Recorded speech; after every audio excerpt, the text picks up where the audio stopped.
Semua tenaga honorer diangkat jadi P3K tanpa terkecuali. Mereka sudah mengabdi puluhan tahun.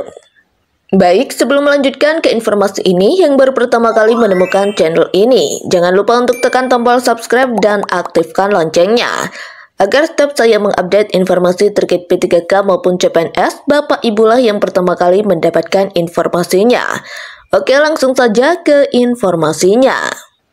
Pada tanggal 19 Juni 2024, rapat yang dipimpin oleh Komisi 2 DPR RI menyoroti isu penting mengenai nasib tenaga honorer di Indonesia. Dalam pertemuan tersebut, Komisi 2 bersama Menteri PAN-RB menegaskan bahwa prioritas utama adalah mengangkat tenaga honorer yang sudah terdaftar dalam database BKN menjadi pegawai pemerintah dengan perjanjian kerja atau P3K. Tantangan bagi tenaga honorer tidak terdaftar. Namun perhatian khusus juga diberikan kepada teman-teman tenaga honorer yang belum terdaftar dalam database BKN. Meskipun mereka telah memberikan pengabdian selama puluhan tahun di berbagai instansi, masih ada tantangan dalam mendapatkan pengakuan resmi sebagai ASN.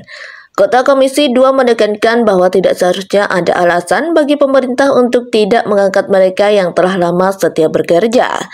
Dorongan Komisi 2 untuk penyelesaian secara adil.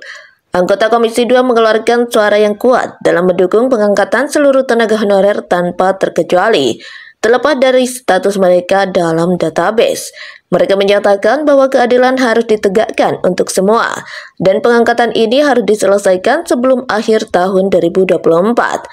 Audit dan pembaharuan data. Dalam rangka menanggapi kompleksitas masalah ini, Komisi 2 menyarankan agar dilakukan audit menyeluruh terhadap data yang ada, termasuk pembaruan database untuk memastikan tidak ada lagi tenaga honorer yang tidak terdaftar dengan benar. Ini dianggap sebagai langkah penting untuk menghapus ketidakadilan yang telah terjadi dalam pengelolaan data kepegawaian. Harapan dan pemantapan kebijakan. Komitmen untuk memantau implementasi kebijakan ini dengan ketat juga disuarakan dalam rapat tersebut. Para anggota Komisi 2 berharap bahwa semua keputusan yang diambil oleh pemerintah, terutama terkait pengangkatan tenaga honorer, harus didasarkan pada transparansi dan keadilan yang menyeluruh. Rapat ini menunjukkan bahwa perjuangan untuk mengangkat semua tenaga honorer menjadi ASN adalah agenda utama Komisi 2 DPR RI. Dengan dukungan penuh dari anggotanya, Komisi 2 berkomitmen untuk memastikan bahwa setiap tenaga honorer yang memenuhi syarat mendapatkan pengakuan yang layak atas pengabdiannya. Dengan demikian, diharapkan bahwa langkah-langkah konkret akan segera diambil untuk mengatasi semua tantangan yang masih menghadang proses ini. Nah, itulah informasi kali ini.